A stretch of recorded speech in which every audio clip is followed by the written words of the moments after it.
you and Stone Cold Steve Austin fighting in the supermarket. People come up to me and they go, man, the best match you ever had was Stone Cold in the grocery store. I'm like, I got 35 titles, right? I watched it last night and I was like, damn, this shit is good. I don't know if you ever got a chance to watch the movie The Wrestler, but at the end of the movie, it goes dark and a tear rolls down my eye and I go, let's go, baby. Back in the day, just about every guy that came through the curtain was a big star. Hogan, Savage, Warrior. The wrestling was different. It was more, I just say more heavy hitting. I don't want to say the wrong thing because social media killed me.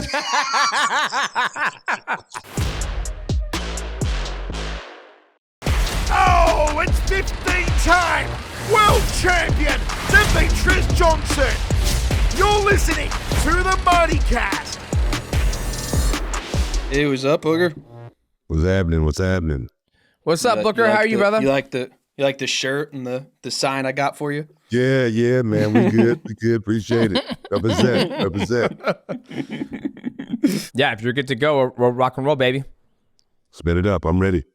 Okay, here we go. All right, 3, 2, 1. What's going on, ladies and gentlemen? Welcome to another episode of the MightyCast. Ladies and gentlemen, this man is an absolute legend. I grew up watching him in the ring. We have Royal Rumble this weekend, and what not be able to celebrate the week of Royal Rumble with this amazing guest. Can you dig it, SUCKA? Please help me welcome to two-time Hall of Famer, Booker T. Booker, how you doing today, brother? Feeling good, man. Feeling good. Just wrapping up NXT just yesterday. So I'm excited, man. I'm excited. Nice. Yeah, my boys, they love you. It's funny because I watched you growing up.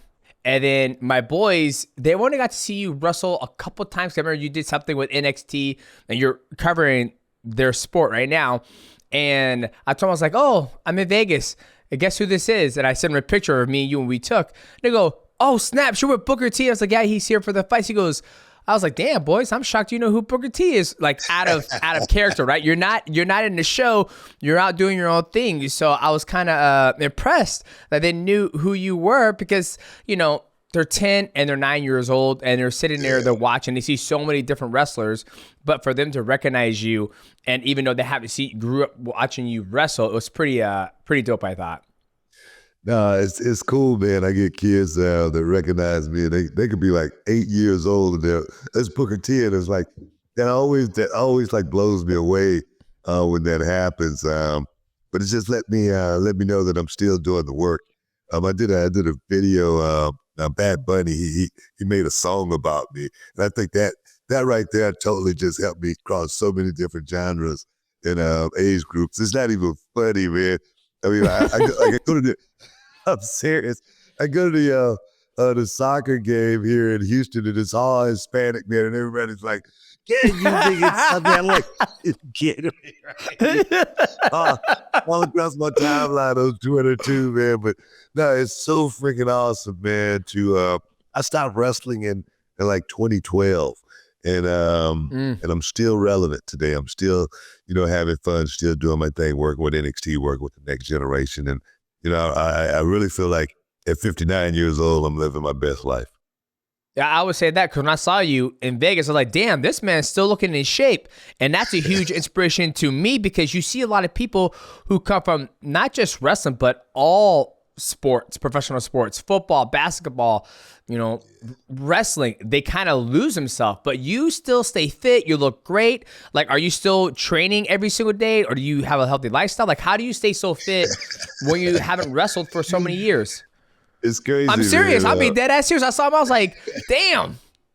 No, it's one of those things to where I still work out in the gym on a regular basis. I'll get a workout in today, but it's like I get my grass cut like once every 2 weeks. In the week that I don't get it cut, I'll cut it myself. And I get the weed whacker and I'll go out there and do it. It's one of those things that I feel like when I can't do it myself, that's when I got a problem. So I'm always wanting to, just be the common man. I'll go to the grocery store, to pick up dinner for the kids and the wife, and then not only pick it up, but I'll come home and cook it too, You know what I'm saying? Hey. So I think it's just about just staying moving and not getting caught up in as far as, you could get bogged down and just say, man, I'm done, man, with this life thing and get fat and get old. And I say, man, I know all the time catches up with all of us, but I say, man, God gonna have to catch me because I'm running, man. I'm running. You said, God got to catch me. I just, like I said, I've seen so many athletes, have amazing careers. And then once they're done, they just let themselves go. And when I saw you, you look great. And I saw you, I mean, we met up with each other, I think it was like 5 or 8 years ago. Then we bumped into each other in Vegas, and my wife was like, oh, do you know who that is? I was like, yeah, that's Booker T. And she goes, wow, he looks, does he still wrestle? I was like, no, he's more of a commentator. Like he did something, it was something like you did the Royal Rumble, I believe, like you came out. Yeah, I did the Rumble, yeah. You did Royal Rumble, and everyone was like, my boy's like, oh, it's Booker T. And I was like, how the fuck you know who that is? He goes, that's Booker T, Dad. And then, but I said, he's still fit. She goes, wow, he's still fit. And I was like, I know, I'm actually impressed. So good on you for staying, healthy and looking good, brother. Preparation is the only luck, man. Preparation is the only luck in life. I start thinking about retirement when I was 30. I got in the wrestling business when I was 25. And when I was 30, I was thinking about retiring. Just because, no, I'm serious, just because I got a chance to sit next to one of my icons, one of my heroes of professional wrestling, Chief Wahoo McDaniels. And we were doing a pay-per-view back in WCW. I think it was the Great American Bash or something like that, where they would bring the old legends back and let them get in the ring and perform and whatnot. And I sat next to Wahoo McDaniels, and he had a problem putting his boots on. And he was probably like in his 50s at that time. And I was like, man, I got to figure out how to get out of this business and still be able to walk and still be able to have fun with my kids. So I started strategizing how I was going to go out and perform, like just say, for instance, house shows, TV, overseas, pay-per-view. Everything was different. You know what I mean? On a house show, it was a maybe one to two bump max. Damn. Okay, that's it. That means my back is going to get on the mat 2 times, no more. Wow.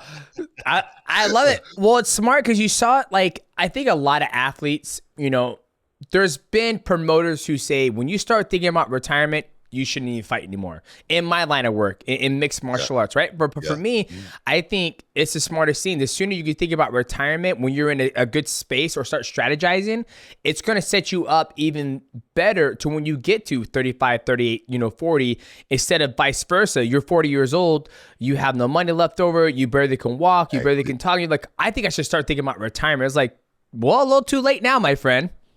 Yeah, you want to start thinking about that early. I mean, I opened my wrestling school in 2005. I've had my wrestling school now almost 20 years. There's no way I would have been able to build that wrestling school if I wasn't making that kind of money. You know what I mean? All of my money that I was, now I wouldn't say all of it, but a lot of my money that I was making, I was investing in myself. I said, man, I want to see if I can, create something, build something. Now I have a wrestling school. I have a wrestling promotion. I'm in 50 different markets on CW Network. And man, it's all about, planning. If you're not planning, you're planning to fail in this life. So, seriously, I tell my students that all the time. Preparation is the only luck you're going to have in this business and in life. Adversity is a good thing to have in your life because it kind of lets you know, are you mentally tough enough to overcome a challenge? In my entire career in mixed martial arts, I've competed for 18 years. You can make it if you truly want to. Yes, you might not have time to go out to hang out with your buddies on Saturday. You might not have time to sit down on Sunday to watch football. You might not have that time. It motivates me. No, I'm going to be the best. Nobody's going to outwork me. Mental, physical preparation. Like, my mental preparation is perfect. My physical preparation is perfect. I do all my rounds. We all have a choice that if you want to change your living situation and look for happiness, you can find it. I am Demetrious Johnson, and I am Firstborn. Wow, I love that. Now let's go to the very beginning. I've never heard another athlete talk like that. I've never have, and I've met a lot of athletes. You're the first wrestler I've ever I sat down to have a conversation with. But let's talk about the beginning of your life starting in wrestling. Where does that mindset come from? Like, walk me through when you first got introduced in wrestling and then your journey to get you to that point where you're like, obviously I know you had that that epiphany when you're sitting next to your idol. But, I tell people that, financial literacy you don't learn it. It's very hard. Like my kids, they'll know financial literacy because of me. I'm like, hey, this is what you do with your money. You invest in a 401k. You start investing in yourself. One of my idols, Warren Buffett, he says, there's no better investment than investing in yourself. So for you, walk me through that mindset that you come to that point where you're like, I got a wrestling school. I'm in 50 networks now. I'm NXT. I'm pretty much set and I'm just having fun right now. When I got in the wrestling business, it wasn't a dream or anything like that. My brother, he loved professional wrestling ever since we were kids.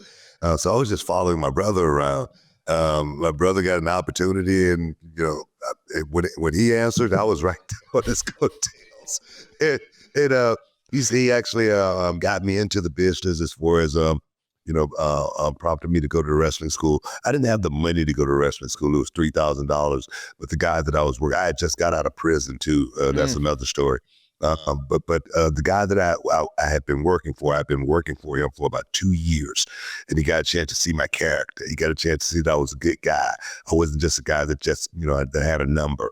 And he sponsored me to go to the wrestling school. It was $3,000. And I was like, wow, this is really cool. And for me, I had never played any sports or anything. I was a drum major in school. I was a dancer. Wow. I was, in all the talent shows and stuff like that. But when I got into the wrestling ring at age 25, it was like deja vu. It seemed like I had been there my whole life. It seemed like I had been there before. I had did this before. I didn't have to practice that hard. It seemed like it just came to me. And for me, on the rise, it happened, boom, relatively quickly. Never worked any independent shows or anything like that, just TV. The next thing you know, I was discovered and working at a big company. But coming from the neighborhood, I knew I did not want to go back to the neighborhood. I wanted to figure out, and I don't have a whole lot of education. I quit school. I had to pretty much teach myself all the knowledge that I have. I had to teach myself, but I wasn't a dumb kid or anything like that. I just was in a bad situation. Lost my mother when I was 13. I lost my father when I was 10 months old. Wow. So I was orphaned and had to figure out life. But I do what I wanted in life as well. I knew I wanted a better life. And when I got into professional wrestling, I did everything I possibly could to move to that next level. I didn't want to just be a undercard guy. I didn't want to be a mid-card guy. I wanted to be a Hall of Famer, baby. I wanted to be a guy that had all the belts, and represented OG. And I did that. But there again, I was thinking about not going back to the neighborhood. Each year, no matter how old I got, I was still thinking about not going back to the neighborhood. So, in thinking that way, it just prompted me to work my ass off day in and day out and consciously think about not losing, all of my money. You hear the basketball stories where these guys make millions and millions and millions of dollars, and at the end of their careers, they're broke. I heard those stories. I saw the wrestlers that, were very, very popular, and when their wrestling careers were over, man, it's sad. It's sad sometimes when you see it. And I knew I did not want to be one of those guys. I don't know if you ever got a chance to watch the movie The Wrestler. I have not yet. My boys want to watch it, but I have not watched it yet. That's what Mickey Rourke, correct? Mickey Rourke, man. I'm going to tell you, man, when I watched that movie, me and my wife, we went to the theater to watch the movie, right? And it was such a great movie because it captures so many, so much of, what really, really happens in the locker room in professional wrestling. And I remember, I don't want to give it away for you or anything like that, but at the end of the movie, it goes dark and a tear rolls down my eye and I go, let's go, baby.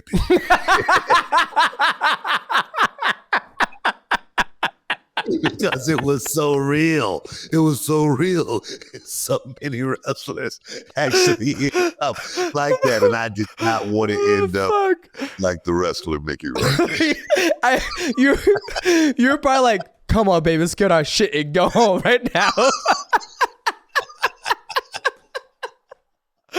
Oh, man. That's all I was saying. My wife, she couldn't say anything. I couldn't say anything. We had to get up out there. I swear.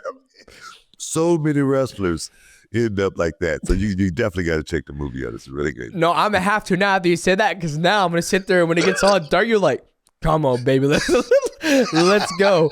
Well, And a tear rolls down my eye at the same time. I'm trying to act like it's just sleep. yeah. Oh, I love that.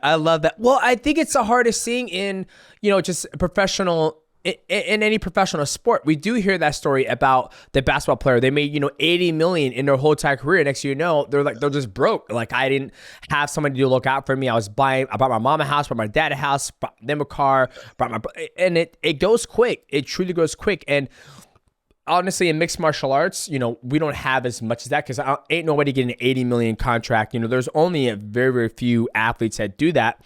But from, you saying that you only had a 5-year career, you started wrestling at 25, by 30, you're already thinking about retirement, and you built your career and your brand so big that you're still relevant to this day. When my son's 10 years old, there's no way he could watch you in your prime time when you were in WCW and then when you went over to WWF. There's no way. That just shows that you had the right strategy going into your career and when you exited your career, and you're still active, not as a professional athlete. I mean, I'm sure you can still do it, but you're still building that brand to this day, and it's absolutely amazing. You know what? I try to stay out of the ring as much as I possibly can, but sometimes, I'm training my students, and it's something that probably just draw me back in the ring. Come on, I got to just show them how to do it. It's just something in you. You know what I mean? And I find myself doing it. I'm talking about having another match at my reality of wrestling with some of my students. I say, it's got to be a 10-man tag or something like that. I love it. Hey, if you do that, you better text me, because I'm gonna watch it with the boys, because I want to see it. Well, when you came out for Royal Rumble, I was like, what the fuck? You came out and I was like, what character is it gonna be? And I want to talk about your character. Like, you're in WCW. You had your character there, right? And then once the WWF came in and purchased it, you came into the WWF, and you've gone through different variation of the characters. Now, what makes you go through that value of changing the character? I know a lot of wrestlers do it, right? Like, I know they're trying to, like, you look at Cody Rhodes. I remember he was, Goldust at one point, and then he went through a whole bunch of change. For you, what prompted you to go through this? Well, when I was in WCW, I was a wrestler. I was the consummate wrestler. I went out and performed. That's what I did. When I got to WWF, they made me push myself. They wanted to see it for exactly how far I could go as far as I'm entertaining people. So they went through a wide range of what we call character building, and when you go through character building, you gotta just buy in all the way in. For me, it just, whatever the character is, I'm going to buy it. If it's me and Stone Cold Steve Austin in a grocery store, let's go out the best we possibly can make it. If it's me and Goldust, we're going to go out here and we're going to make it the best we possibly can make it. No matter what it is, King Booker, let's go out and be the best king that they've ever seen and break the mold as far as kings go. So for me, I've always been that kid. Like I say, I wasn't a kid that grew up watching. Well, I watched wrestling, but I didn't grow up thinking I would be one. But I did think I would be, one of those guys in the Shaw Brothers productions. One of those karate guys. Those movies that those guys made, the 5 Deadly Venoms. The Shogun Assassin, all of those movies. I was a part of those movies. I was in those movies. I was a character in those movies. And I got a chance to actually bring all of that from the movies that I watched for so many years to professional wrestling. And I think that's what bridged, my gap in professional wrestling. It was movies. It wasn't wrestling. It was, he wanted to be, Bruce Lee, Jim Brown, one of those, some great actor. And that's what wrestling is really, truly all about. It's not about the wrestling per se. It's about being a great actor at the same time. And I think that's what, for me, the characters, I love playing. I think that people say, man, do you miss wrestling? I go, no, I don't miss it, man, but I do miss the performances. I do miss the encore.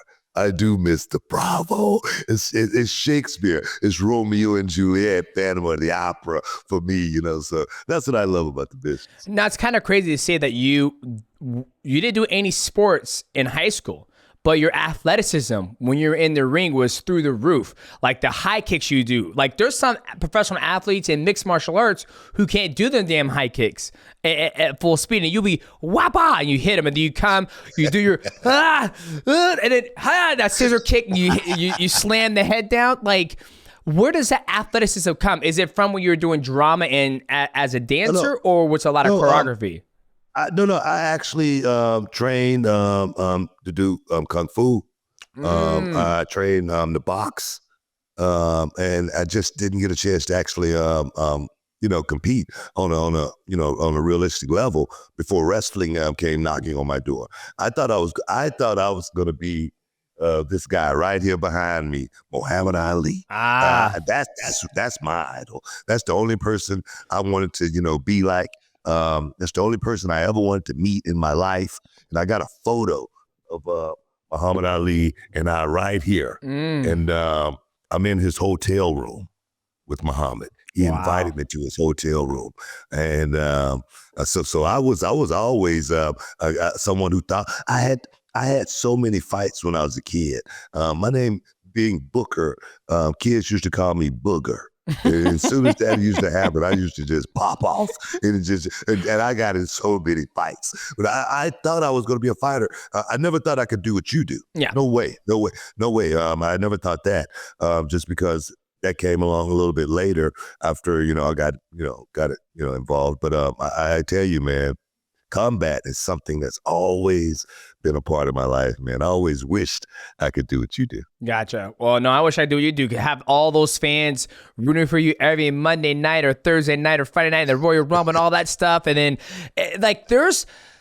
I honestly feel like wrestling, NXT, all this stuff is probably one of the greatest sports entertainment to this day, because you guys do a good job of telling a story, right? Like the story is amazing. Like when I was watching some research last night, and I remember it brought up some old memories when you and Stone Cold Steve Austin fought in a supermarket. And I'm like, my kids are watching wrestling today, and there was a point in time where there was no like the supermarket fights or the bad drama, right? It was almost like, oh, but they're trying to keep it PG. Now they're starting to tread on where it's like, okay, you know what? We're gonna fight. What was it? A gentleman showed up at another job's house. I think it was AJ Styles and LA Knight. He showed up at his house and they fought in the grass. My boy's like, oh, he showed up at his house. They're fighting in the grass. I'm like, yeah, this is fucking wrestling right here, boys. This is what I grew up on. And I'm gonna go back to you and Stone Cold Steve Austin fighting in the supermarket. Walk me through that. Like, do you guys choreography that, or you guys don't? So you guys just like, hey, I'm sure you guys rented out the supermarket, or you guys like, hey, fuck it, we're gonna go to Mega Foods and we're gonna run it. No, we walked through it once, and as far as just got to get a bearing of the store. Mm-hmm. But at that time, Stone Cold Steve Austin, he was a professional. I was a pro. Yep. He's a badass. I'm a badass. Mm-hmm. But we fight in a grocery store. Okay, how is this gonna work? Like, come on. What's crazy is that night, we went out there and we got it done. Never in a million years we would have ever thought we was trying to create history or anything like that. 20 years later, plus people would still be talking about Booker T and Stone Cold Steve Austin in the grocery store. But for me, it was nothing no more than a match. Stone Cold had been chasing my ass all over the place, and finally he catches me in a grocery store. It's time for the payoff now. The payoff, it's just like a match. You know what I mean? If I had been beating him in a match, finally, it's the payoff comes. It's time for him to beat me. It's time for me to really, really go all the way out and really, really make this something for him, because it's called the payoff. There again, never in a million years we thought we was creating history. I got a chance to watch the fight with Stone Cold and I at the grocery store 2 months ago for the first time. Wow. First time I'd ever watched it. Okay. Wow. Everywhere I go to conventions, and people come up to me and they go, man, the best match you ever had was Stone Cold in the grocery store. I'm like, I got 35 titles, right? You mean to tell me not one of the motherfucking 35 titles is one of my best? The fucking grocery store? And he's like, yep. No, but, Yep. but it's Stone Cold and I in a grocery store. Now, for me, going out and doing something like that, it was awesome. It gave me a chance to, really, really expand my knowledge as far as, showmanship and character goes.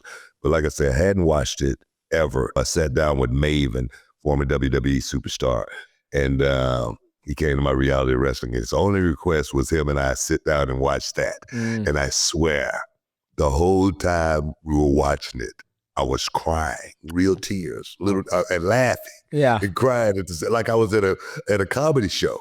I was holding my stomach and laughing, uncontrollably, And then we got to the end of it, and I go, damn it! Now I realize why so many people love this, because it was some of the best freaking entertainment I think that I've ever did. I really do. I mean, I was crying, I was begging, I was trying to, plead, I was trying to bargain. It was fucking good. Yeah. It was good. Yeah. I watched it last night and I was like, damn, this shit is good. It's like, I would fight too. Yeah. So it was so freaking awesome, man. When I watched it, I was like, wow, man. Now I realize why people love this so much. But like there again, I never watched it until 2 months ago, and what a treat, man. That's crazy. Well, I think why many people could enjoy that as one of your favorite performances is we're all at the grocery store. Not your everyday Joe gets the opportunity to go in front of 80,000 fans and perform in the wrestling ring. But I know a lot of people go to the grocery store and they might want to fight somebody down aisle 12. And so they just live that scenario through you and Stone Cold Steve Austin fighting, and that's why I think a lot of people loved it, because it was totally random at that time. It was unscripted, I guess you could say. Obviously it was scripted, but unscripted. It was like, oh, there's Booker T, oh shit, there's Stone Cold, oh they're oh shit, they're fighting. It's kind of like that that essence, that theater that you're talking about, like, hey, and you said you only did it once. You guys want to ran through it once. You got to lay out of the store, and you guys basically freestyle it. So I think that's why I enjoyed it. Like when I saw it when I was a kid, I remember watching it, and then I watched it the other night, and I was like, oh my god, how did I forget about this? And I was telling my kids, I was like, this is peak right here. This is peak wrestling, boys. The best line of Stone Cold Steve Austin threw out, and all of that was ad-lib. I mean, we didn't have any verbiage or anything like that. But when Steve Austin was walking out of the store, and he goes, "Price check on a jackass." Just so freaking good. Oh God! Everything was scripted. It's like that's some more. The thing is, it's Stone Cold. You could tell only thing he does is sit at home and watch television. Yep. Because he had every commercial in his freaking head, and he was using them on me, So it was awesome, man. It was really awesome. I love that. Now, earlier in the show, you talked about you went to prison. Very shocked. You want to talk about that? Like, I never knew you went to prison. Yeah, man. I talk about it. I wrote a book. It's called From Prison to Promise. Oh, wow. And I was 21 years old, aggravated robbery.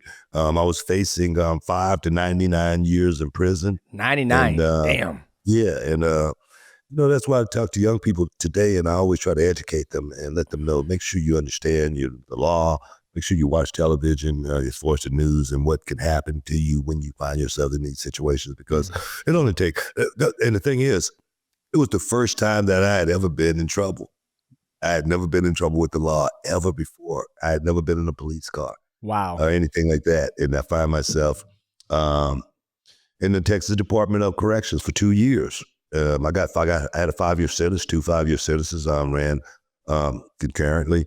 And I had a lawyer that, I was a first offender. So, they gave me a break, even though I still, I got the X on my back. They gave me a chance to get out and redeem myself. And I knew when I was in there that there was a place that I'm like, man, how the hell did I get here? This wasn't the plan. I'm like, what the hell? Because it was just like on television. When you look on the walls, Yep.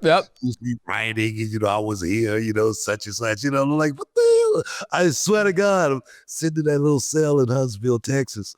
But yeah, it was real. It was real as it possibly be. But on the other hand, it was something that I think it was an experience. I wouldn't necessarily say I needed, but it was something that I had to go through to get to where I am now. I really did. Gotcha. Now with your kids, now you got 2 or 3 kids. I believe I got twins. I got twins. What girl? Yeah. Okay, you got twins now. Do you want them to follow in your footstep as a wrestler, or are you just like, you know what, do whatever you want to do? Because with my kids, they all do jiu-jitsu, and my oldest, when he competes in jiu-jitsu, he gets stressed out when I coach him because he goes, Dad, like I feel like when you coach me and I let you down, when I don't do something you tell me to do, I feel like I let you down. And so now I'm like, okay, you know what? I'm done coaching you. I love you. If you need help, I'm here. But I step away because he can't handle it. Like then one match, he'll go out there and I'm coaching him. I'm like, okay, baby, sweep him. Do this. And he'll do a little bit of it, but he doesn't flow like he can. Then I step away. His actual professor steps in. He's like, bop, bop, bop, bop, bop. I'm like, what the fuck? Yeah. Why can't you do that with me? So how's the relationship with you and your kids? Like, do they follow you? And do you want them to follow your footsteps? Do they want to follow your footsteps? You know what? I don't push them on. My son, he loves professional wrestling. He's got all the action figures. He plays it on the video game. But I don't push him towards getting in it or anything like that. I try to, think about the other side of it, the business side. I'm trying to build an enterprise, so where, when it's all over with for me, they could just step in and just run it. I hope that, I do my job so that they will have that at the end of the day. But at the end of the day, also, it's about them, putting their boots on and strapping it up and going out there and dealing with the world. We try to equip them with the tools. And they got to know exactly what to do with those tools, But at the end of the day, if my daughter wanted to be a wrestler or my son wanted to be I'm gonna push them. But this ain't the life that I want my kids to live. This is a rough life. Being on the road, away from the family. It's no vacations. It's no time off. You working weekly. When you sign that contract, pretty much you are obligated to work every day. And for me, it's been a grind. I've done this for my kids to not have to do it. I wrestled, performed professional wrestling for over 23 years without taking a vacation, without seeing a football season in front of my own television at home. Damn. Stuff like that. So it's not the life that one may think it's all about. It's glamorous. It's lovely. It's it's the greatest thing in the world. It really is. But for me, professional wrestling is the hardest thing that I've ever had to deal with throughout my life. Staying focused, staying, on top of my game, staying ready to perform at all times. Not missing a beat. It's the hardest thing in the world. Just say, for instance, you've been performing all week overseas, all week, and then you come back and you land on Sunday, and then on Monday night, you got to go out and perform. And that night has to be your best night, not those overseas nights, that night on television on Monday night. So for me, I tell young people, be careful what you wish for when you're trying to get in this business. See, and here's a question. I feel like we're going to, how old are your kids? 13. So I feel like we're going to, I feel like I'm struggling. I'm going to ask, how do you navigate this? Obviously, you've been very successful and your childhood was a little bit rough. You lost your parents at a very young age. And so for you, you kind of have to learn how to live, growing up. Like, okay, don't go down this street. You got to do this, got to pay your bills, etc. And for me, I had almost the same upbringing. Never met my father until I was 30. Was raised by a single deaf mother. I went to school. I started working at 15 and a half years old, got my driver's license, was working graveyard shift at Taco Bell, wrestling. Nobody had to push me. I pushed myself. Now, our kids are very fortunate enough that they have their dad and their mother in their lives, and they get things a lot easier than we had it. So how do you build that character, right? Because you going through that tough time growing up built your character, it built the drive, it built the focus and the discipline in you, as in me as well. How do you battle that with do you have to battle that with your children? I find that I have to battle my children. Like last night, my son had a sleepover and he was like, Dad, man, I would love some Baskin Robbins. I was like, man, I just ordered you Domino's, bruh. And he goes, yeah, I know, but it's a sleepover, Dad. I need some Baskin Robbins. I was like, no. He goes, if I would have did that, Mama would have whooped my ass, right? But I didn't do that to my son. Because I wanted him to have a good life. I wanted him to, enjoy what I didn't have. And so, do you find yourself fighting that battle right now?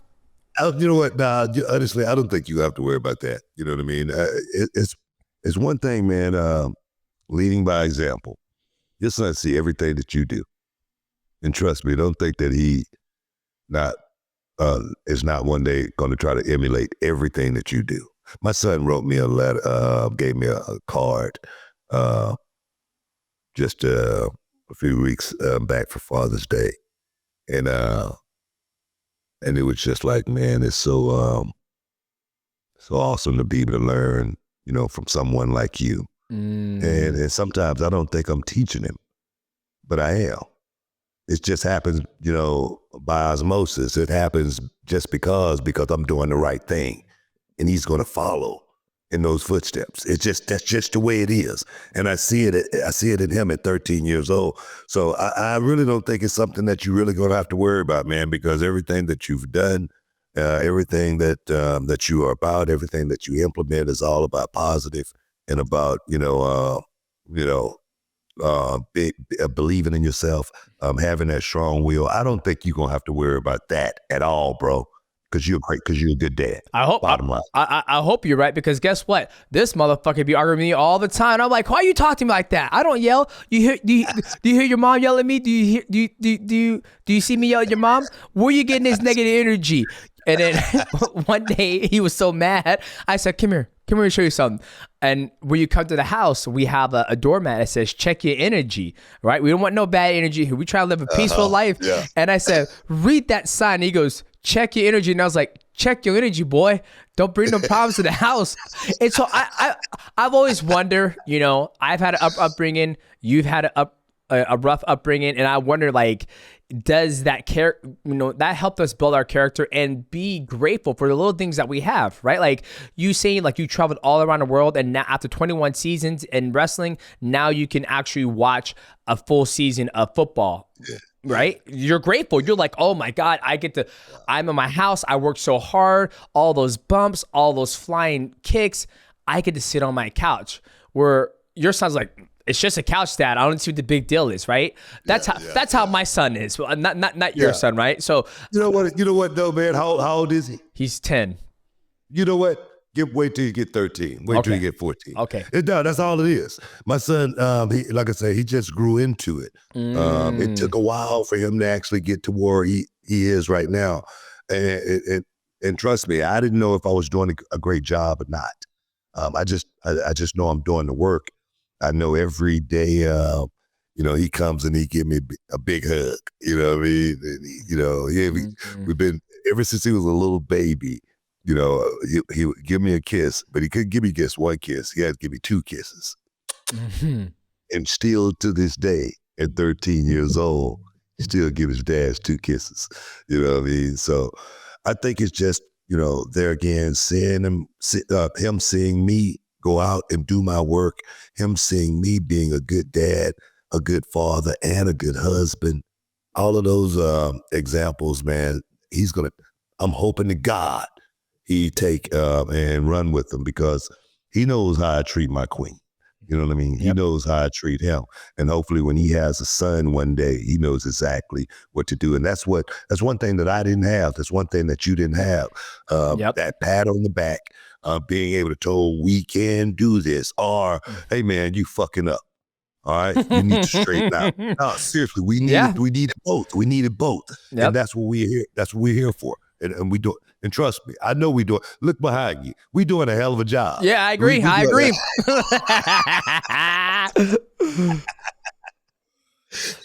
Now, when it comes to, and I'm going to transition it back. So what do you think it takes to find a star? Like, what separates the average wrestler to a megastar like yourself? Like, obviously, you've done your time. You're still relevant. You're still building your brand. Now, what do you see? You know, you see a new kid on the block. He's got the muscle. He's got the look. He's got the athleticism. But fans aren't really, you know, gravitated to him. Like, same thing in mixed martial arts, right? When I fought in MMA, you know, I didn't have a lot of fans that loved me, like hardcore fans. Well, I mean, the hardcore fans love me, but the everyday MMA fan was like, oh, he's no bigger than Billy, my son, who's 12 years old, right? The guy's 5'3", 145 pounds. And I feel like there's a little bit of that in wrestling where there's a lot of good wrestlers where fans just don't like him. They're like, it's another guy. What do you think separates a good wrestler to like a superstar? Well, I think today's wrestling is a whole lot different because we got a chance to learn differently back in the day. We got a chance to work with a lot of veterans who knew so much more than we did. And now it's like students teaching students. And it's really hard to learn, okay, what is the real, end goal of professional wrestling? What makes a star? Most of these guys, you don't have to teach them how to do the moves or anything like that. They can learn that stuff relatively easy. But there again, being able to have the character, being able to go out and perform and make fans come to an arena where they know it's not real, but you still got to make them feel something when they leave that arena. You got to make it, like for me, when I left the karate movie, I was chopping somebody. I wasn't chopping somebody. I wasn't doing that. The movie wasn't that good. So just say, for instance, first time I worked with Randy Orton, I knew he could do all of those moves. I knew he could do the suplexes and, the headlocks, the arm drag to drop kicks. I knew he could do all of that stuff. But I knew I had to get him in a comfort zone at the same time in order for people to be able to feel him. So I remember Randy coming to me, it was, just say, for instance, it was maybe 3:00 in the afternoon. Show starts at 7. And now Randy goes, but what are we going to do tonight? And I go, I don't know, man. We'll talk about it. I fucking love that. We'll talk about it, for a little while, man. Let me stretch, whatever, Then he comes back at 5:00, and he goes, hey, Book, what are we going to do tonight? And I go, man, let me get a Red Bull in me and do some jump rope. And, we'll talk about it in a little while. And then he comes at 6:30 and he goes, Book, what are we doing, man? Come on, what are we doing? And I go, man, let me get one more Red Bull in me and we'll talk about it. Boom, and I get lost again. And then the next time I see him, we're in Gorilla, which is where we get ready to walk out. Yep. And he goes, Book, what are we doing tonight? And I go, man, I don't know. We'll just do it. We're about to walk out live on national fucking television, and you don't tell me what the fuck we gonna do. There again, I knew by doing that, he wasn't going to have anything in his mind other than to try to figure out what he should do because he has nothing to do. So he has to figure out what to do. So then his character came out and he went out and started performing. We got through the match. We came through the curtain in the back. And then he looks at me and he goes, is it that easy? And I looks at him and I go, every night. Boom, walks off. Wow. That's the lesson. So you got to be able to go out and you got to be able to perform. It's not wrestling. You got to be able to go out and make people feel. It's not professional wrestling. It's performing art. So when in this business, when people think like wrestlers, it's hard for them to actually get this. You have to think like a performer all the time because you have an audience that you are performing for. Wow. You sounded just like my acting coach when I was studying acting. Because he said that. He says a lot of times when a performer has too much things to think about, he thinks about what he has to do instead of doing the doing.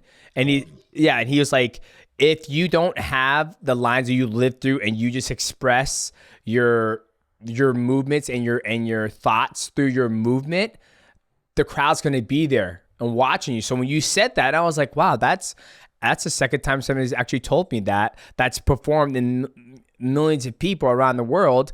And when you said like, the older, your generation compared to the new generation, I feel that. I feel like in the old generation, you had so many different characters. You had Triple H, you had Shawn Michaels, you had Undertaker, you had Kane. It was just a big roster of heavy hitters, one after another. You can be fighting, Shawn Michaels, and you can have Shawn Michaels fighting Triple H, and everybody would tune in. Where now it's like, when I watch it, it's like, okay, you had the Bloodlines, you had Roman Reigns, you had Jey Uso, you had, other than that, you have Cody Rhodes, you have Damian Priest, you have a lot of those. I just feel like back in the day, in your time areas, there's so many more different storylines, and there's a lot of storylines today, but I feel like everybody's storyline was you were glued to the seat.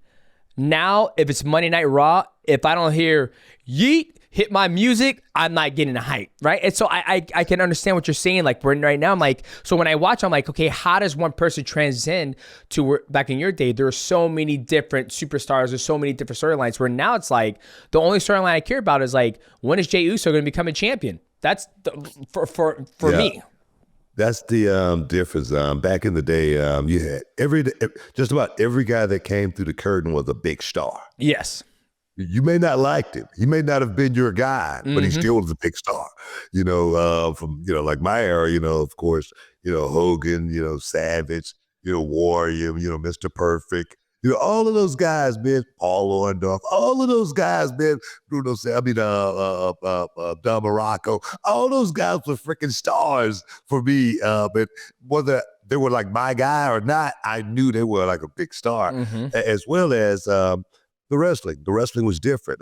They went out and it was more, I just say more heavy hitting. I don't want to say the wrong thing because social media killed me. but no, the guys today, they're so much better athletes. I can say that 100%. They can go out and do things that we could only imagine dreamt of doing. But as far as going out and making fans feel a certain way, storylines, for me, my ultimate goal, it wasn't to get the "This is awesome" chant. My ultimate goal was to make a real tear come out of somebody's eye in the audience. As a babyface, as a good guy, when I'm getting beat up. If that kid reach over the barrier and touch my arm and say, "Come on, Booker, you can do it." That kid, when that kid turns 40 years old and he see me, he's going to feel that same way. He's going to go back to when he was a kid all over again. And that's what I think is missing with the wrestling today, is trying to work with the emotions of the fans and give them those moments. Because I say that because I go to a lot of conventions and a lot of the wrestling I don't remember just because it was so much of it. But that fan would come up to me and they'll go, "Man, do you remember such and such and such and such and such and such?" And then I'll start remembering and then it'll all come back to me. The fan is the memory is for the fan. It's not for you. It really isn't. The memory, that's the way I always thought. They'll remind you, and then you'll go back in time and y'all will go down that road and it'll feel good all over again. But if that's what your thoughts are, just like you, it's no way you could be thinking about the next fight if you were thinking about the last one. Yep. That's absolutely true. There's no way you could. But when somebody come back and say, "Hey man, I remember your third fight, with such and such and such and such." Oh yeah, I remember that. You know what I mean? But are you thinking about that before that? No, you're not. But that's what wrestling has been to me. It has always been an emotional connection, and it has been as real as it possibly could be. I swear to God, wrestling has been real to me every time I've gone out in the ring and done it. Damn, I love that. Now, that long wrestling career, have you suffered any major injuries, like where you're like, "Oh my, how do we mess this up, guys?" Like, have you torn your ACL, shoulder surgery, or you just been? I've never had any major surgeries. I had my knee scoped twice. That's it. Yeah, that's my answer. You like my one of my buddies, my professor Bibiano Fernandez. He's been a 5-time Brazilian Jiu-Jitsu world champion, dream champion, the longest reigning champion, one championship history, and the man's never had surgery. He just had his very first surgery, and he's been doing jiu-jitsu since he was fucking, I think, 8 years old, and he's like 44 now. His first surgery, and he broke his hand in his last fight. His only surgery.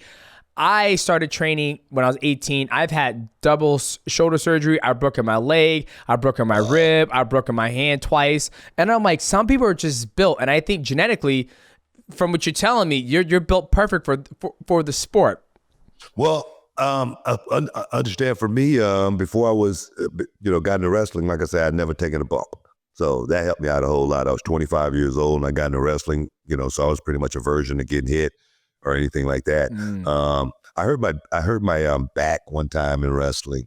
I didn't have to have surgery or anything, but I literally thought it was the end of my career. It was sciatica down in my right leg, going from my back down to my right leg. I couldn't walk.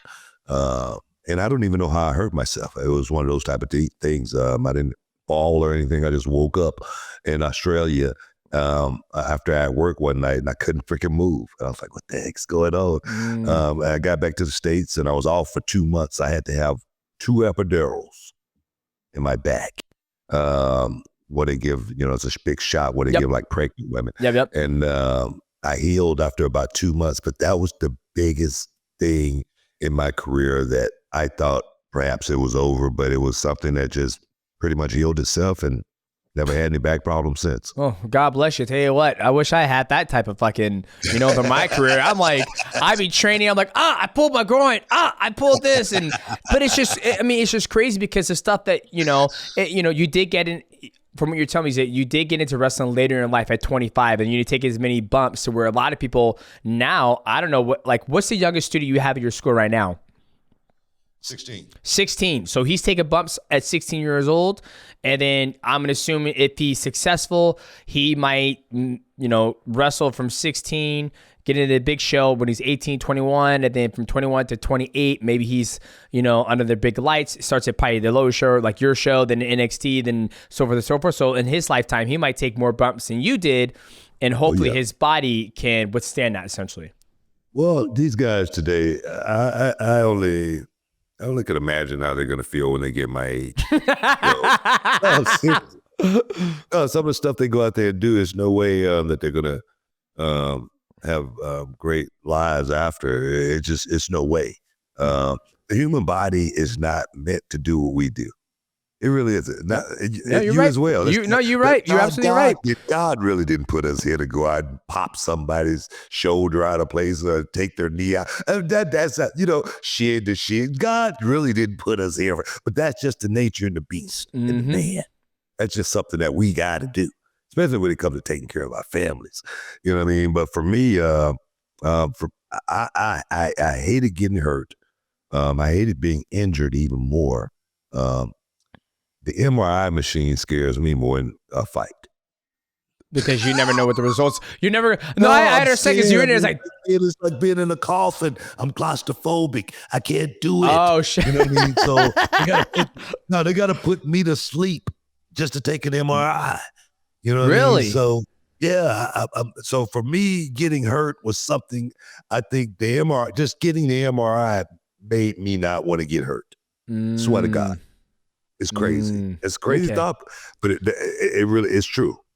Yeah. Damn. I never thought about that. That's the first time I ever heard somebody say that they're scared of the MRI machine because they're claustrophobic, right? I thought, a lot of people that I talk to, they're scared of it because they don't want to know the results. They know something is wrong, but they're like, I'd rather just go through life not knowing the results of is it torn? Is it, do I have to get surgery? I don't care about the result, man. Getting in that tube, everything started itching. I feel like I'm in a coffin. I feel like I'm serious. I got to scratch it, I'm scratching the top of my head or my nose to start, my underarm, you know what I mean? And then I'm messing up. You got to start all over. I swear, I don't know what it is, but it's something about being in the MRI machine. I can't take it. I can't.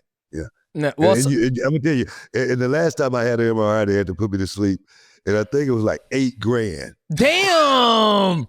Because of anesthesia, that's probably why. Damn. Hell. That was a hell of a nap. Yeah, I would say that's probably the most expensive nap I ever fucking heard of. Jesus. $8,000 to go to sleep for 2 hours to get this MRI. Well, hey, it is what it is. Yeah. It's crazy. Damn. But I needed it. Damn. Yeah. Okay, here's another question I have for you. So when we're talking about what the athletes do today in wrestling, do you think there's some type of precaution that they take where it's like, obviously, like even in my line of sport, like I know what can happen, but mine is more like you got to do it to me, right? Like we signed a contract, we're gonna fight. There is no I'm gonna take care of you, you're gonna take care of me. I'm gonna try to beat you up. So I didn't suffer as much damage as the next guy or the other guy who's been fighting. Like you look at my career and you look at another athlete's career like Justin Gaethje, Dustin Poirier, a lot of guys who's been knocked out, who've knocked people out. In wrestling, it could be like, hey man, like I don't want to take a bump. Just make sure you take care of me, and I'm gonna take care of you. But you're still doing the backflips. You're still doing the kicks. You're still doing the super kicks. You're still putting the wear and tear in your body. Do you think a lot of athletes go into it like saying like, okay, well, I'm not gonna have a good life when I'm like, Booker T's age where I'm 59, but you know what? I'm gonna have a hell of a life right now. Like, do the athletes talk about that and think about that, or it's like, hey, fuck it, but we're gonna run it? I don't know if they talk about it, but I'm sure they got to think about it. It's just like this one kid, he's out there. His name's Darby Allin. Oh, yep, I know what it is. Yep, he be jumping out the fucking thing, letting the coffin. I'm like, do you know what the fuck you do? Exactly right. And I saw him, I don't know, maybe 2 months ago at a convention. And we were at the hotel, and he had a cast on his leg, right? And he had hurt his leg, and broke his leg, during a match or whatever. And I go, man, that'll slow you down a little bit. And he was like, man, come on, man, you know me, man. I can't wait to get right back in action. He do all kind of, crazy stuff, But these young kids today, it's different. It's different for these young guys today. It's not like it was when we were coming up, to where like. You just mentioned, well, I'm going to take care of you. You're going to take care of me. It's not like that. Today, these guys go out and they work the same way on a house show, on pay-per-view, on regular Monday night nitros. Monday night Raws. They go out and they work the exact same way. They put in 100%. They go out and they throw caution to the wind. It's a badge of honor, if they get whacked or knocked or, split open. It's totally different. It really is for these young guys today than it was for us. That's why I say I can only imagine how these young guys are going to feel when they get my age. It's not going to be a beautiful sight for a lot of them. Why do you think? What do you think makes it different? Like why is this? I think it's like kind of like the opposite in my line of work. Right, where back in the day you had, I'm a fighter, I'm gonna do my best, I'm gonna go out there, kick this guy's ass, I don't care. Now you look at the athletes in mixed martial arts, we're like, how can I get the easiest route to a world title fight and make as much money as possible? Where back in the day, they're like, no, I'll fight anybody, anywhere, anytime. You still have a couple of those guys here and there, right? But now it's like, you look at a guy like Sugar Sean O'Malley, he goes, I want the biggest paycheck right now, the easiest fight, which, he fights everybody. Or even, even Floyd Mayweather, he's like, I'll fight this guy and be expedition, and he's going to be the easiest fight. Where what I mean by that is like, back in your day, you're taking care of each other. You see Darby Allin, oh man, I broke my leg, I can't wait to do it again. If you're in that situation, you're like, I can't believe I broke my fucking leg. It ain't gonna happen again. I tell you that right now. So like, where does that transition? Where? How come the new age wrestlers, they don't care to where back in the day you guys did? So what happened there? Like, well, I really I attribute it to, you got to understand, the 90s. A lot of those guys, man, they burned the candle at both ends, man. A lot of those guys aren't here today. I just was mentioning guys like Orndorff, Kurt Hennig, literally the carpenters of our business, the guys who were really the trainers, the guys that were really the teachers for the next generation. We lost so many teachers in this business to where the students started teaching themselves. And I think that's what we lost today. When the students started teaching themselves, the rule book kind of like went out of the window. The playbook kind of like went out of the window. And then the evolution came, and then it's like, well, we're going to do it our way. Our way is different. You know what I mean? Than it was back in the day. And it's hard for, someone like myself to tell these guys, well, no, you don't want to do it that way because it's their generation. Yeah. All right. It's what they're going to leave behind. All right. It's their legacy. So for me, I try to step off and, and not get involved with that. But with my school, I understand, as a trainer that it's different. I got to think from a different perspective. It's a hybrid style of training. I can't think the way it worked for us is going to work for these new guys today, because they're going to get out there and totally be like a fish out of water trying to do it like we did it back in the day. But I do give those young guys and those young girls those parameters as far as what it takes to make it to the next level, and what worked back then that will still work now for you in front of that crowd. And if you go out there and utilize it, trust me, you will get results. And then they go out and use it, and they get results. In NXT right now, it's this young lady, and she's the NXT champion. Her name is Roxanne Perez. She started with me when she was 16 years old. She's 22 years old now. Wow. And she's like a major general, man. She could perform at the highest level with anybody in the world. And every time I watch her, man, I see myself at the same time. I see those little traits. I see everything that I taught her as far as the intangibles, the stuff that people don't see. I always explain it. It's like the wind. You can't touch it, but you know it's there. You can feel it, but you can't touch it, but you know it's there. That's what Roxanne Perez is. She's like the wind, man. So for me, I try to, get the ones that want to learn it and learn it properly, and hopefully they'll get to the next level. The ones that, don't, maybe they'll get to the next level too. We'll find out. Yeah, well, I think it's cool that you've had somebody say 16. She's 23 now, and she's at NXT performing, doing a great job. And it seems like she's healthy. When you're 16 and you're doing, and I'm assuming the rest of the business, and you're 23 and you're performing at a high level, I think the sky's the only limit for her. And she's had a teacher to teach her how to do it correctly, safely, and to perform where people think they're feeling her emotions. So you said that a lot of the new generation, they don't have that teacher anymore, right? They're just like, oh, well, we're just going to fucking do it. We're not going to know how to all the safety precautions. It's like building a home. Like back in the day, we had teachers teach how to build a home. If everybody the teachers stopped teaching people how to build homes, and we're like, hey, well, we know we got to make a full circle, 90-degree angle. We're just gonna fucking. That's how I basically interpret it, right? Is that the new age wrestlers, they don't have the coaches that you had. Right? No, you're 100% right. And there's only a dime a dozen of you guys who are still teaching and coaching from your era, where it's like, guys, trust me, follow this path. You do it good. So who knows? The girl that you're training right now, she might get 32. Like, hey, I've done a good, Booker. Like, I invested my money. I built my brand big enough. I didn't take many bumps, or I did take bumps, but I took them safely. I'm retired. Can I sit next to you? So I think it's awesome that you're still in the game, trying to help the new generation have a successful career and also stay healthy to do that, because I think there's a lot of people out there who would love to have. I mean, if I was in the wrestling, if my boys were to wrestle, I'm like, you're going to go to school with Booker T, because look what he's done in his career. And you're going to learn from somebody who's had an amazing career, and now his brand's still big. It's still relevant to this day, and he's not taking as many bumps as the next guy who's going to show up on Friday night. Yeah, I look at the, like Jimmy and Jey Uso, they're a couple of my students as well. And one of the lessons I was reading, they was talking about, and they were saying that the biggest lesson that they learned from Booker T was your losses have to be just as good as your wins. Mm.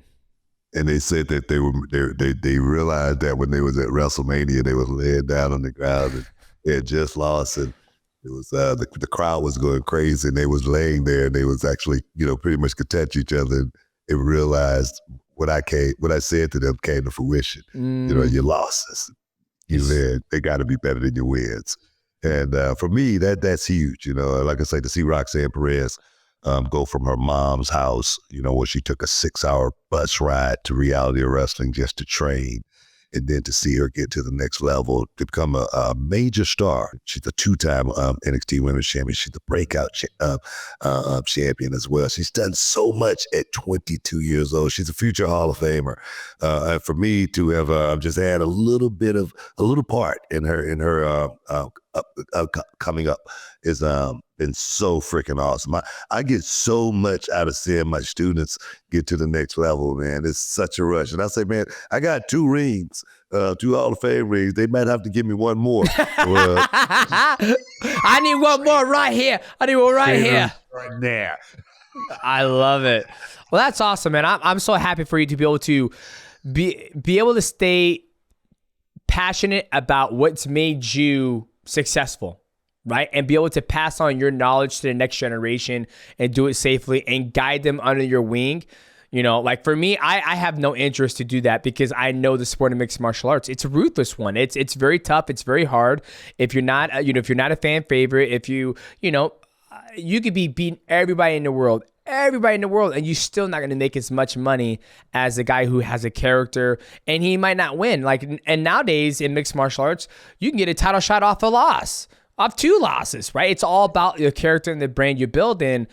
For me, I just wasn't that big enough character, right? I was so skillful. I was so talented. I did so many amazing things, but it didn't translate over to pay-per-view dollars. And so for me, I feel like if I was to take up coaching and try to help somebody get to that level, and I built the best fighter in the world, and he had no charisma, he wasn't funny, he was very shy, then it's like, man, I feel like I failed you because so that's why I applaud you for staying passionate and staying in the sport and helping the young generation, where my black ass don't want nothing to do with it. Oh, man.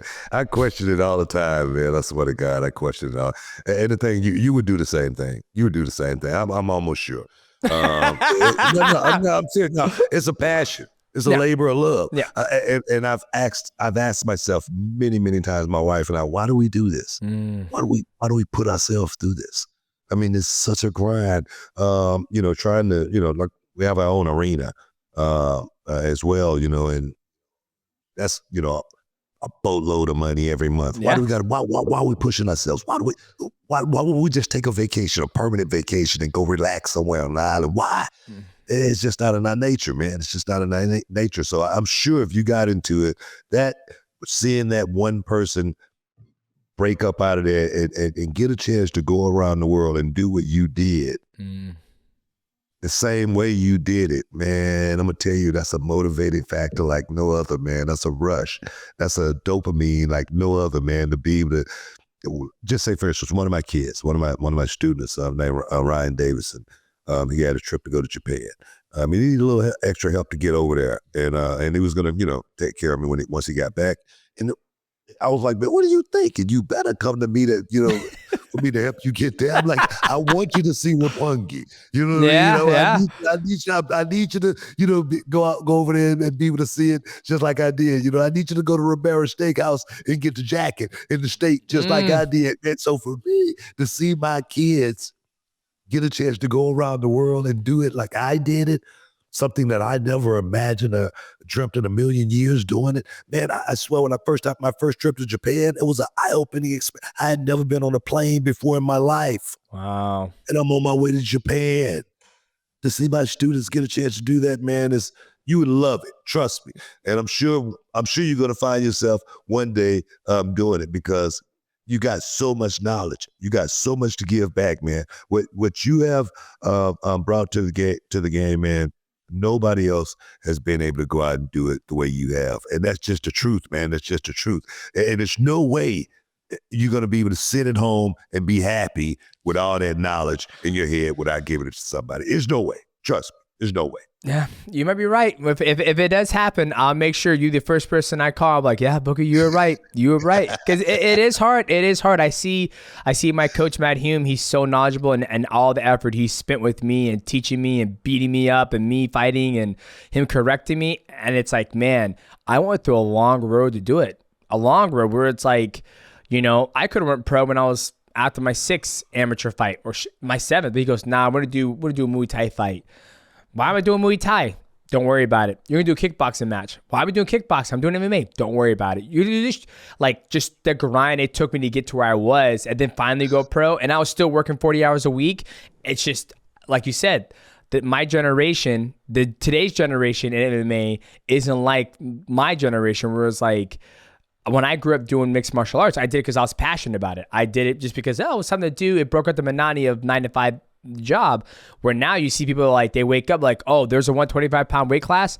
I'm going to dedicate my life to do that. And then sometimes their dreams become nightmares. And that's what I see in my area where I live in Washington State, where it might be different in California, it might be different in Texas, Florida, where it's like there's factory gyms and all that stuff. But if it happens, Booker, I promise you, I'm going to call. How do you think Matt feel though? How do you think he feel? Because I'm sure, I'm gonna tell you, it's like for me, I've been doing this for 20 years now, and I have not paid myself one paycheck from my wrestling school. Not one. Yeah. I have not paid myself one dime. And I swear, man, it's been the most gratifying, check that I've ever gotten. Yeah.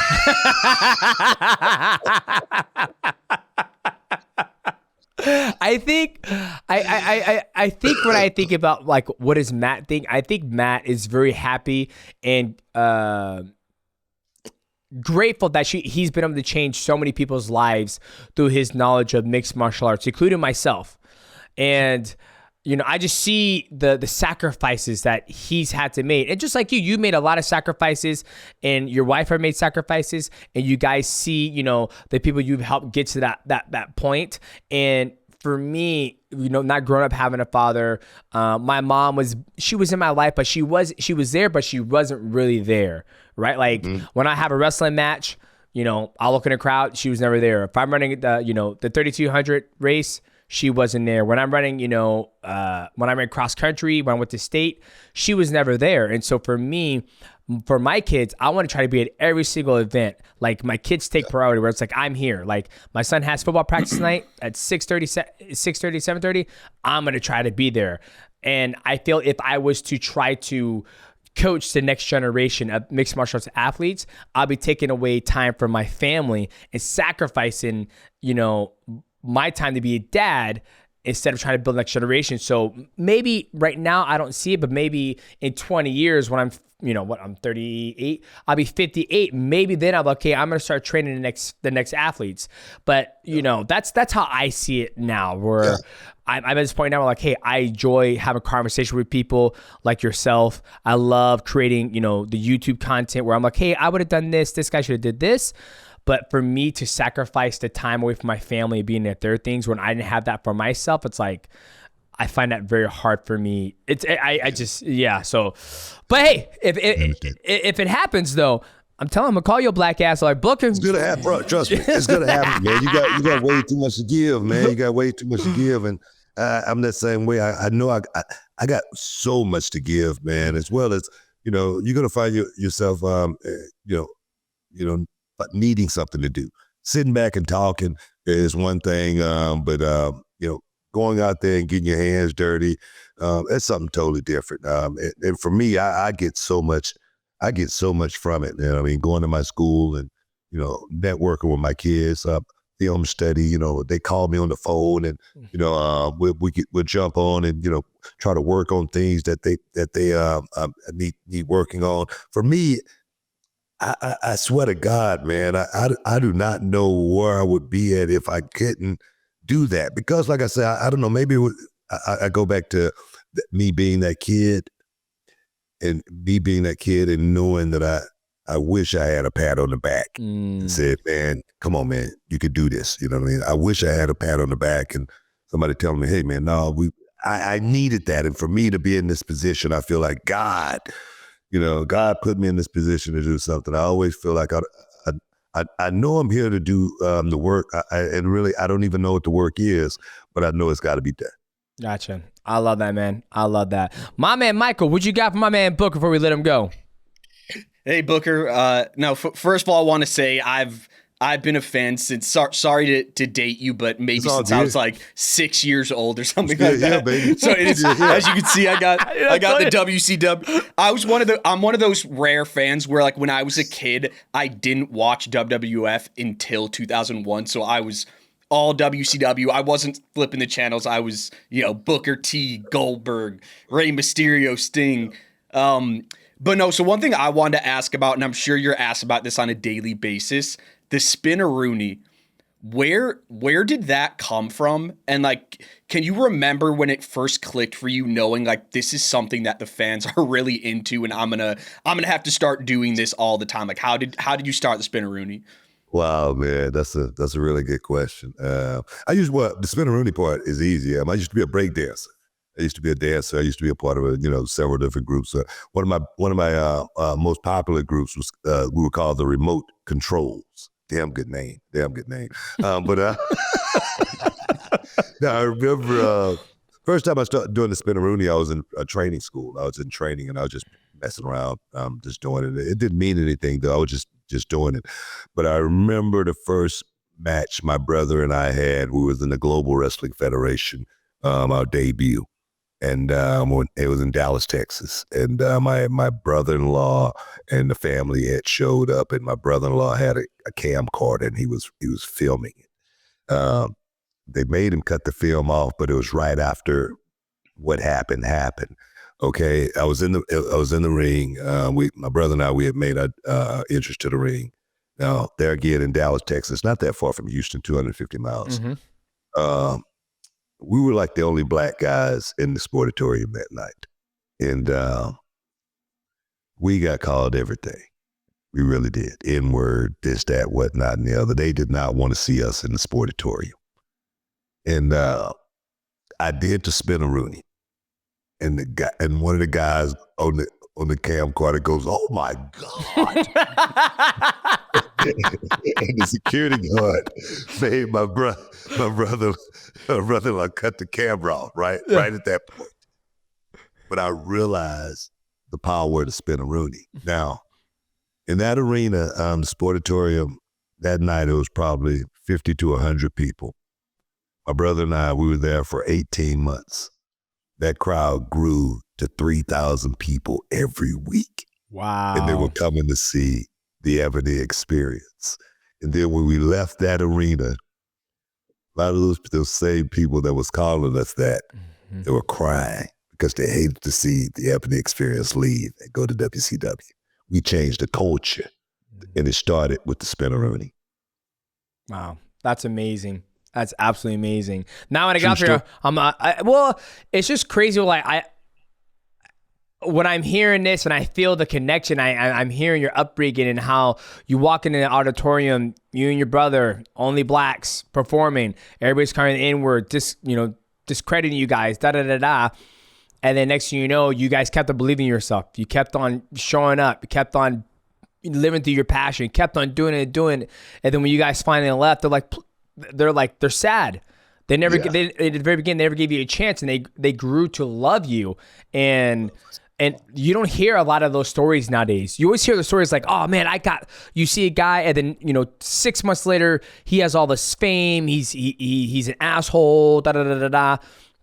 You don't hear about true grinding stories of somebody who's drugged through the dirt and the mud and kept on believing in himself. And now look at what this person's become. Look at his character. Look at the passion he has. Look at the humility he has to pass on to the next generation. You don't see that. So like when I'm sitting here, just listening to your story and all the things you've gone through in your career, it just makes me appreciate that. One, I started the podcast to be able to, because we bumped into each other multiple times, but to actually sit down and watching, your autobiography or your biography on TV is one thing, but actually sit here and hear it come from your mouth and your words is just a different experience, as I'm sure that person, the camera guy who witnessed the Spinaroonie for the first time. Yeah. It was crazy, man. It was an eye-opening experience. But there again, it just showed me the power of the Spinaroonie. From that day forward, I've been doing it. It became my signature. Chris Jericho is the one who named it Spinaroonie. I give him that credit, But no, man, it's just been about going out there and believing in myself and trying to take wrestling to another level, creating my own style of professional wrestling, such as you did. It's like you literally created your own style. For me, I always wanted to be the best. I always wanted to be a guy that they were talking about in the history books when the career was all over with. I always wanted my name to ring, with the greatest wrestlers that have ever performed in the squared circle. I'm among a group of five, that's got 2 Hall of Fame rings, in professional wrestling. And When I did my first Hall of Fame speech, I go, man, this is so freaking awesome, man. Only thing, you only get a chance to do it once, and then boom, I got the call again. So it just let me know that I did something right in this business. But I'm not resting on my laurels, man. Like I said, I'm 59 years old. I'll be 60 in a year. I'm gonna have a birthday party next year. It's gonna be the first birthday party I've ever had. You see what I mean? That's what I'm talking about. That sacrifice you did your whole entire career, traveling the roads, performing for the fans, performing in Australia, Japan, wherever it may be. And now at 60 years old, you're about to have your first celebration. This is gonna be the first time in a long time you blew out some motherfucking candles, and and that's like. I couldn't imagine doing that. I was like, I'm about to turn 38. I'm like, I'm gonna have me a fucking party. I'm not gonna have a party, but I'm gonna have me a cake. I'll blow out some candles. And it's just like I said, the sacrifice. And I think, from me and from Michael, thank you so much for all the years of entertainment that you have done. And even I'll say thank you for my boys, the entertainment you've done for them. And we're continuing to watch you. And yeah, man, it's just absolutely amazing to hear your story, be able to talk to you, and just hear everything. I'm just blown away. Man, about to have his fucking 60th birthday and gonna blow some fucking candles. First time, man. First time ever, man. I never thought I'd make it to 60. I guess maybe that's it. But I'm just fortunate, so I'm gonna go ahead and celebrate and blow out the candle for the first time, man. And I'm looking forward to it. I must say, I'm damn looking forward to it. That's what's up. Well, Booker, thanks so much for your time. Is there anything you want to let the fans know? This is your opportunity. You say you might get in a match. It'll be 10v10. Where can they find you? How can they support you? This is your opportunity to let the fans know where they can find you. Oh, man. Of course, Booker T 5X on Twitter, Instagram, and all that stuff. Of course, you can catch me ESPN National now, so make sure you catch me on a national level on ESPN with my main man, Brad Gilmore, doing it like it's supposed to be done, making all them suckers bow down, making them pay my son, making them say, Daddy, I don't want none, I had enough. I'm your boy, 6-time world champ, 2-time Hall of Famer, Booker T. Check in. Boom, we out. Boom.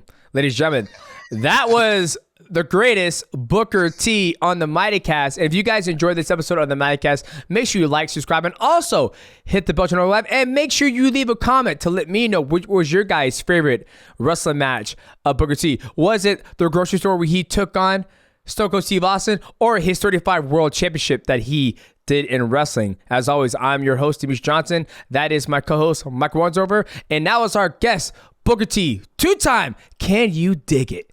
We out.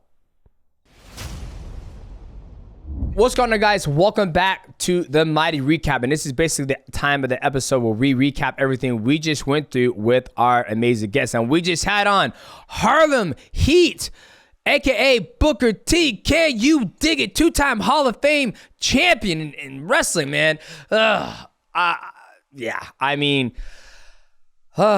think this is probably the most well-connected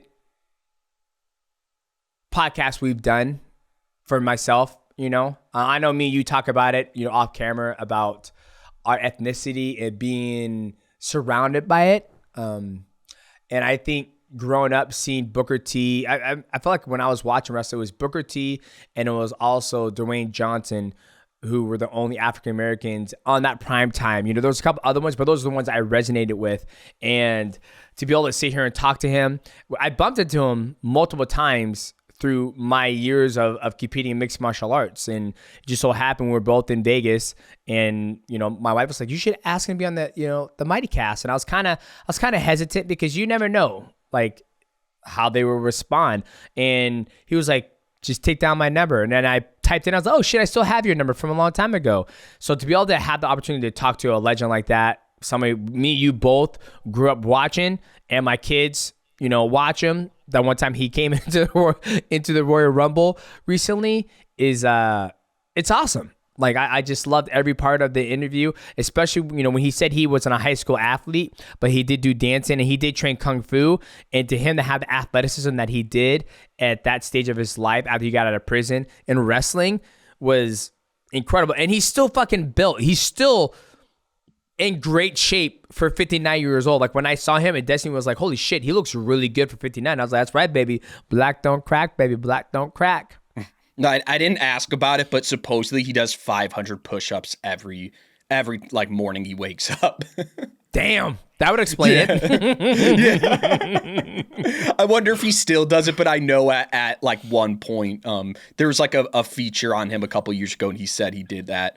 But for me personally, like, sometimes as the producer, right, you kind of want to play it cool and, you know, almost come from a journalistic perspective with some of our guests. But with Booker T, I had to be like, dude, I'm such a huge fan. Like, it's because you need to understand, for me, I'm 32 years old, 6 years old, I was a fan. Like, just think of how crazy that is. Like, all these years, and he's still relevant to this day. Yeah, he's still on. He's so good on commentary. We didn't even have time to talk about it, but he's fucking hilarious on commentary. Like, just an amazing aspect of. If you guys watch NXT on Tuesdays, it's kind of like the developmental for WWE. He's does a terrific job with them. But that's kind of the biggest thing with me is I think people just don't. Some people don't realize how big of a star Booker T was, and more importantly, a black star who could identify with people. Because at the time, now we have a bunch of guys. We got, you know, New Day. We got Street Profits. You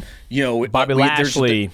Bobby Lashley. So there's been a lot since then, luckily. But at the time, it was, and you said Rock, but Booker T was a little bit before Rock even. So it was very, I mean, I guess it was pretty much the same time. But either way, he was very early. It was the same time, but, you know, Rock comes from a descendant of, you know, Hawaiian, Chamorro, Polynesian, to where Booker T is black on black. Like, I'm sure he's probably 100% black. It's honest, right? I mean, yeah, of course. No, it is a good point. Yeah, I didn't want to be the one to say it, but I'll say it. I can say it because I'm black.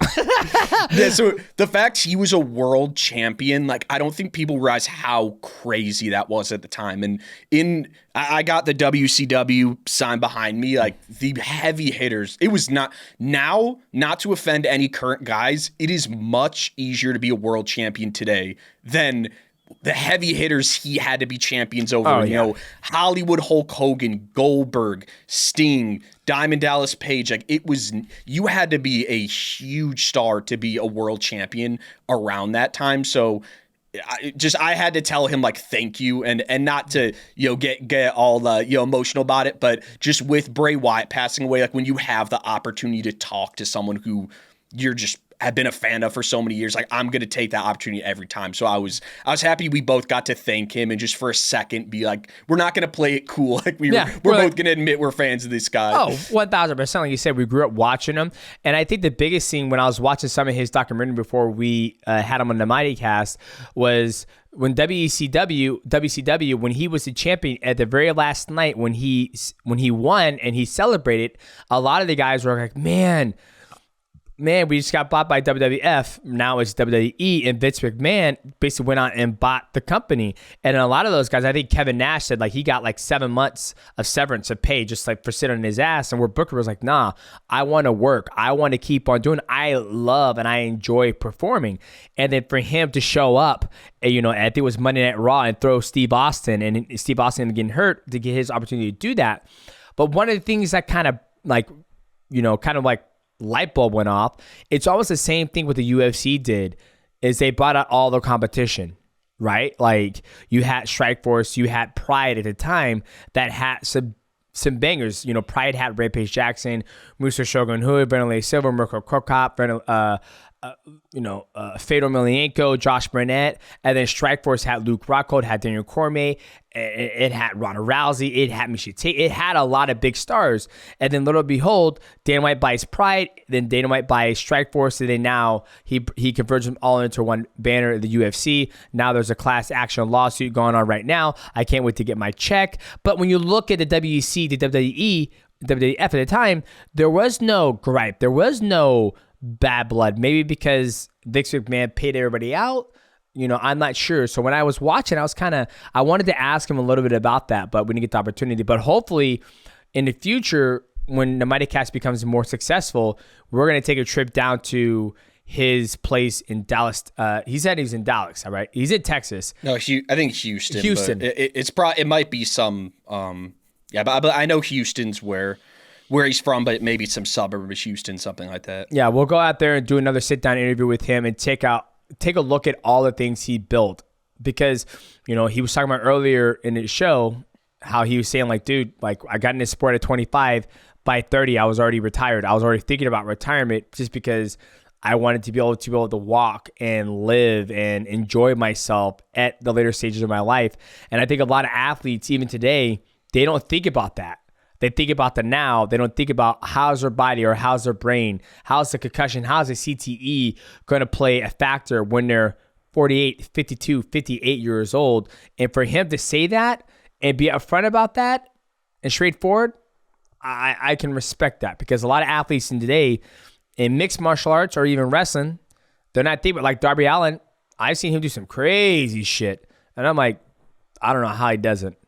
No, I mean, Darby Allin's fucking crazy. It's funny, we got to meet him when we were backstage for AEW, and what I love about Darby is that, and I'll add the clip here of him fucking diving backwards through a plane of glass. Mm-hmm. He's insane. But I just think the thing with Booker T is, like, he was a guy who, and you were saying, when they bought WCW, there wasn't heat. Like, no, there was a ton of fucking heat. Like, when he came in the locker room in 2001, it was like, what's this guy doing here? He's from the competitor. Like, I wonder if there was those vibes at all when UFC bought, like, Strike Force or Pride. Or WEC, or Pride. But there was definitely, like, a little bit of, like, what's this guy doing here? And then he injured, for people who don't know, his very first thing he does in the company, throws Stone Cold through a table, and I think Stone Cold might have, like, fractured his back or whatever happened. Yeah. Yeah, it was like 2 of the vertebrae in his back. I'm not sure which one, like which L or C or whatever shit it was. Yeah, so, like, that's like if someone joined the UFC and injured, like, prime Conor McGregor or something like that. It was in, like, a training session. So it shows how great Booker T is that he didn't get fired from that point. And not only did he not get fired, but he was able to become, such a huge star from that moment. Yeah, I love that, man. Yeah, I was gonna say one thing I wanted to ask him, but we were running long. I was gonna ask him who his Mount Rushmore of pro wrestling was, but now I want your Mount Rushmore. If you could pick 4 guys for your Mount Rushmore of pro wrestling, who would be on it? Well, I'm gonna do not today's generation. I'm gonna do the generation I grew up watching. Yeah, exactly. Yeah, I was gonna say, well, Jey Uso, but that's today's. that's today. Honestly, I would say Shawn Michaels. He was a big. I loved him. I felt like, back in that day, everybody had a special move, right? And I felt like his Sweet Chin music was now, AKA the super kick. Everybody does it now, but I feel like he kind of idolized that. And he had that bad boy, he's a sexy boy, I'm not your boy, toy. And he just, So he'll definitely go on there. Obviously Booker T, he being one of the, world champion as a black guy, and me being black growing up, at the time growing up, there wasn't a lot of black superheroes. There was Spawn and then Blade, and that was it. And it took all the way to the late 90s for them motherfuckers to get a movie. So to look at the TV every Monday night or Thursday night SmackDown, at the time it was Thursday night, now it's Friday night SmackDown, you would see him, a black guy, doing cool shit and doing spin kicks and shit. So definitely Booker T. I would have to go Undertaker. Undertaker, he had that mysterious, scary look, and just the matches, the choke slam when he would grab people and pick them up and slam them. And he's absolute legend. And then I'll have to say for my 4th one, oh man, you know what? I'm gonna have to go Triple H. I think him and Shawn Michaels dynamic duo, like just them and their charisma together was one of my favorites, and how he's still involved in today's wrestling and helping build the next generation. I would say that would be my 4 of the Mount Rushmore. I mean, then you got guys like Lex Luthor. Lex Luger. Yeah. The torture rack. Like when I went on I went on vacation with the kids, and I was like, "You want to see the greatest super move ever?" You go, "What? Torture rack?" And I'm just sitting there. They're like, "What the heck?" Yeah. So that'll be my Mount Rushmore. What about you? Yes, that's so tough for me. So I'll do my Mount Rushmore of not necessarily like who I would have as the GOATs. Like, it's not my GOAT mountain, but just my personal Mount Rushmore. I'd probably say definitely Stone Cold Steve Austin for me is the Michael Jordan of pro wrestling. So I got to put him on there. Then I would say Rey Mysterio is my personal favorite of all time. Like you want to talk about Booker T being crazy. I watched Rey Mysterio when I was 6-7 years old, and the dude is still fucking wrestling. He's not just alive. Like the dude is still wrestling every week and like really good too. It's fucking just wild. So I'd say Stone Cold, Rey Mysterio. Then I have to put Goldberg. He gets a lot of hate now, but dude, he was great. If you were that age, you don't know what it was like to just turn on the TV and you know that motherfucker's just running through his opponent like in a minute. Like that, it's kind of what Booker T's talking about. Like today's more about match quality and we got to go 20 minutes and really athletic and choreographed. With Goldberg, it was this dude is gonna run through this other dude, which in a real fight, right? You watch a really good UFC fighter like Francis Ngannou in their prime, he's gonna just knock out Rosenstrike and Ngannou. How long did that fight last? It lasted like 13 seconds or something like that. So I love Goldberg, even if I get some hate for that. And then fourth one, I know I'm putting a lot of WCW guys, but I'll probably put Sting up there. He's the icon. And someone. Another guy who just finished up wrestling in AEW, like it's fucking wild. Like just finished up and he's in his 60s. So I'd say those four right there. Yeah. I love pro wrestling, and I know there's a part of an MMA fan base where they I don't know how you could be such a huge MMA fan and hate pro wrestling, but there are a pocket of fans who are just like, oh, this is fake shit and all that. But for the most part, you'll see a great crossover where people look at Conor McGregor. That dude, Conor McGregor would not be Conor McGregor without Stone Cold Steve Austin, without The Rock, without Vince McMahon. That's where he's getting a lot of his mannerisms and promo style. So I think a lot of what you like about UFC, even if you don't realize it, they are getting that from pro wrestling. Chael Sonnen, go ask him. Yeah. He's going to say 100% I got a lot of what I do from pro wrestling. So I think even you could admit, if you could go back in time, do you think you would implement like a little bit more of like pro wrestling and character work?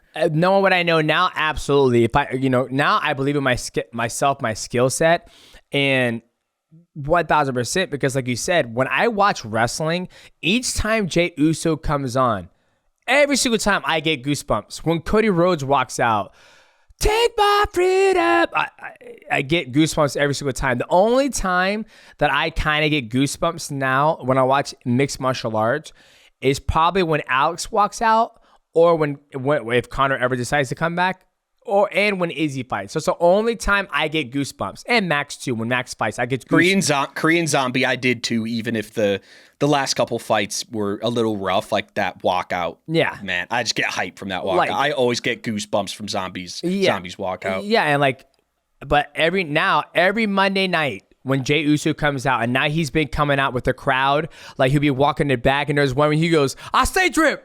You know me, I stay drip. I look good. Hey, DJ, hit my music, and yeet, and then he goes, Uso, and he comes out and he has his lead guy, so he goes, here I go. He runs out and he's on the thing. He's like, hey, I'm almost like, this is entertainment. That whole skit and him lining up. Yeah, wrestling. I mean, I don't care what anybody says.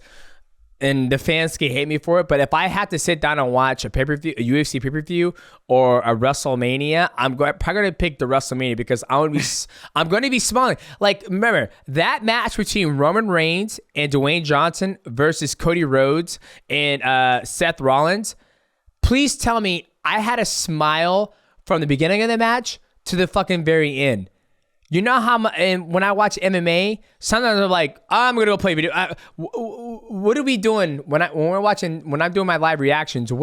You text me, goes, hey, tell people what I'm doing when we're doing live reactions. Go ahead, tell them. Yeah, I will say it's funny because sometimes our fans are great because when you do your reaction videos, they're never like, oh, why didn't you do this fight? Because they already know. They're like, DJ Smart, this fight sucked, so why? They don't care to even see your reaction. Like, good for DJ. Like, usually the comments are like, good for DJ that he skipped the fight just like everyone else did. So, well, I'm just watching. I'm just playing video games, and and here's the thing.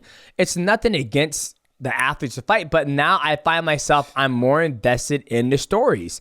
And I think that comes from WWE. Like, remember we're talking about Cody Rhodes, like, is he going to finish his story? And then you look at Dustin Poirier when he fought Islam Makhachev.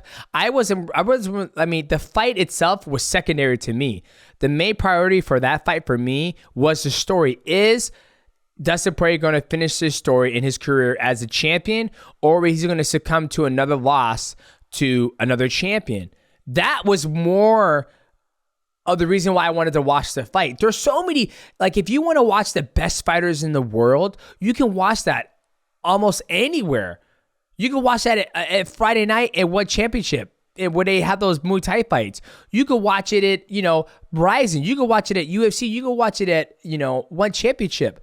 But it's very hard to find a story that you are excited about. Like right now, you have the time of filming this, we have potential Ilia Topuria about to take on Max Holloway. I'm super excited about it. Here's a young new guy, undefeated, great knockout power, great submission. He can pass guard, seems unbeatable. His O is still intact. Then we have the baddest motherfucker of all, one of the baddest motherfuckers, Max Holloway. Just got done knocking out Starch and Justin Gaethje, a man who's never been put away like that. There's a storyline right now. Can Max Holloway come out and defeat and put Ilia Topuria in his place and give him that one victory? Or can Ilia Topuria go out there and tell people what he's been telling them, that I'm just different, I'm built different? I'm invested in that story. I can't wait to watch that fight. Not because their skill set, because of story. I'm 38, I'm 37 years old. I've seen when you watch this many fights, it's like fights are fights are fights are fights. Now you have Potan, Chama coming up in the ranks of light heavyweight. What's he going to do next? He's going to take on the other gentleman, Magomed. I don't know how to say his last name. Or he's going to go up to heavyweight and fight. For me, it's about the storylines. That's what I get gravitated. And I think that comes from the very beginning of entertainment for myself. It wasn't boxing. It wasn't mixed martial arts. It was wrestling. No, and I agree. You're right there. Shows that you get it. And I hope any of the kind of MMA fans that aren't fans of pro wrestling listen to what you just said, because that really couldn't explain it any better. We just love the stories, and if you grew up on wrestling, it's way easier to get hooked. So I understand that too. It's harder to just be like, hey, I'm going to become a pro wrestling fan at 20 to 30 years old. Yeah. I was watching every week since I was maybe 6-7 years old. But either way, I think just talking to someone like Booker T, it was a really cool experience, I think, for both of us. Hope people enjoy it, and let us know if you guys want us to get more pro wrestlers, because if it was up to us, we would probably do it every week. So, so let us know and give us some requests of who you might want to have on next in the pro wrestling landscape. I love it. As always, ladies and gentlemen, if you enjoyed this episode of the Mighty Recap, please leave a like, subscribe. Also, leave a comment. Let us know what you guys thought about this episode, and hit that bell so you know when we drop another banger. I am your host, Demetrious Johnson. That's my co-host, my good friend, Michael Wansover, and we will see you guys at the next episode of the MightyCast.